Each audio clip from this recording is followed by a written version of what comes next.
Shalom, selamat pagi Bapak Ibu serta saudara-saudari terkasih dimanapun berada. Puji Tuhan, kembali dengan penuh sukacita saya menyapa kita semua. Ini menjadi kesempatan yang baik kembali dalam masa-masa Prapaskah seperti ini. Kita kembali dibawa untuk merenungkan dan melihat betapa karya keselamatan yang Tuhan kerjakan sungguh-sungguh dapat mengubahkan kehidupan kita. Matius pasal yang keempat, ayat 12 sampai ayat yang ke-17 menjadi dasar pemikiran kita di pagi hari ini. Demikian firman Tuhan. Tetapi waktu Yesus mendengar bahwa Yohanes telah ditangkap, menyingkirlah ia ke Galilea. Ia meninggalkan Nazaret dan diam di Kapernaum, di tepi danau di daerah Zebulon dan Naftali. Supaya genaplah firman yang disampaikan oleh Nabi Yesaya, tanah Zebulon dan tanah Naftali, jalan ke laut, daerah seberang sungai Yordan, Galilea, wilayah bangsa-bangsa lain. Bangsa yang diam dalam kegelapan telah melihat terang yang besar.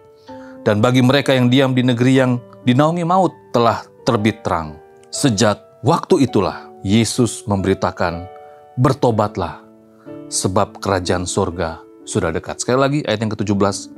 Sejak waktu itulah Yesus memberitakan, bertobatlah sebab kerajaan surga sudah dekat. Bapak Ibu saudara terkasih, dalam pembacaan firman Tuhan kita kembali diajak melihat awal-awal pelayanan Tuhan Yesus. Masa-masa awal Tuhan Yesus melayani saat dia selesai berpuasa 40 hari 40 malam. Lalu kita bisa melihat bagaimana situasi kondisinya.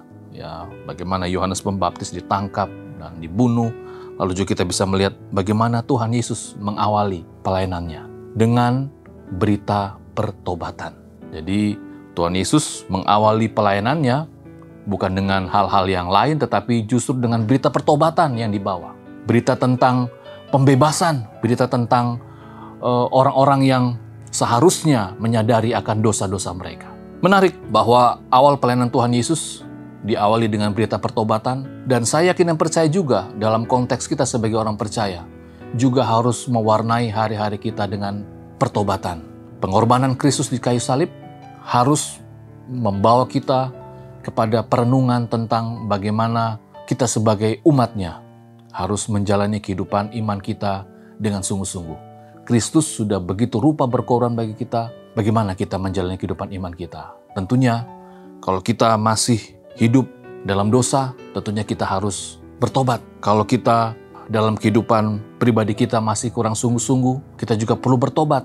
Tetapi berbicara tentang pertobatan bukan saja berbicara tentang kehidupan kita yang lama kita tinggalkan, kita beralih kepada kehidupan kita yang baru. Tetapi bicara tentang pertobatan juga menyangkut hal-hal yang mungkin sifatnya sederhana dalam kehidupan kita. Mungkin bicara tentang kita yang kurang semangat, mungkin kita yang malas-malasan, karakter kita yang perlu diubahkan, perlu bertobat. Mungkin juga mindset pikir kita yang harus bertobat juga. Mungkin juga kita dalam bergaul juga kita perlu bertobat. Dan banyak hal yang harus kita pertobatkan dalam kehidupan kita sebagai pengikut Kristus. Sebagai wujud dari buah-buah yang harus kita hasilkan sebagai orang-orang percaya. Sama seperti dalam kisah pasal yang ke-26 ayat 20. Di sana dikatakan, tetapi mula-mula aku memberitakan kepada orang-orang Yahudi di Damsyik, di Yerusalem dan di seluruh tanah Yudea, dan juga kepada bangsa-bangsa lain, bahwa mereka harus bertobat dan berbalik kepada Allah serta melakukan pekerjaan-pekerjaan yang sesuai dengan pertobatan itu. Menjadi baik dan menjadi sangat baik dalam masa-masa Prapaskah seperti ini, kita melakukan setiap pekerjaan kita sesuai dengan pertobatan kita atau menghasilkan buah sesuai dengan pertobatan kita. Sehingga kita menjadikan nyata betul pengorbanan Kristus di dalam kehidupan kita. Kita berdoa. Terima kasih Tuhan, kami bersyukur bahwa kembali kami diingatkan bahwa Engkau mengawali pelayanan-Mu dengan berita pertobatan. Dan itu yang harus kami bawa di dalam kehidupan iman kami sebagai orang percaya, hari lepas hari. Mengingat pengorbanan-Mu, menolong kami untuk selalu bertobat, sadar, berbalik, dan mengikuti perintah Tuhan. Dan menghasilkan buah sesuai dengan pertobatan. Terima kasih Bapa, mampukan kami, agar kami hidup dan menjalani hidup sesuai dengan rencana dan kehendak Tuhan, sehingga nama Tuhan dipermuliakan. Ini doa kami Bapa, berkati apa yang kami kerjakan, dan juga memberkati orang yang kami kasihi. Amin.